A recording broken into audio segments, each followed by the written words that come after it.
Hi, this is Payal from Sprinto, and in this video, we'll talk about Clause 6 of ISO 27001, which tells you how to identify risks and plan how to treat them, which sounds great until you're staring at the risk register with abstract threats such as data leakage, and you have no idea as to how to turn these risks into controls and then controls into something that you can actually prove.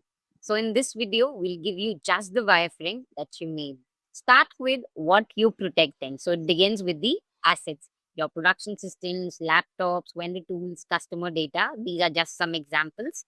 For each of the asset that you identify, you need to map the relevant threats. So for example, for production system, there's a threat of unauthorized access. For employee laptops, there's a risk of data loss or theft. For vendor tools, there's a risk of potential downtime or breaches. And for customer data, there's a risk of exposure or leakage. Now, match these risks to the right controls. Annex A is a toolbox. You don't need to blindly implement all controls, but you need to pick the ones that are relevant to your business context.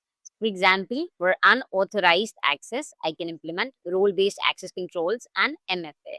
For data loss on laptops, I can implement device encryption and remote wipe policies. A remote wipe policy is when an IT admin is allowed to erase the data when a laptop is stolen. Vendor downtime, you can implement SLAs and monitoring for customer data exposure, data classification, and access logs. Now, once you've mapped these controls and implemented them, close the loop with evidence.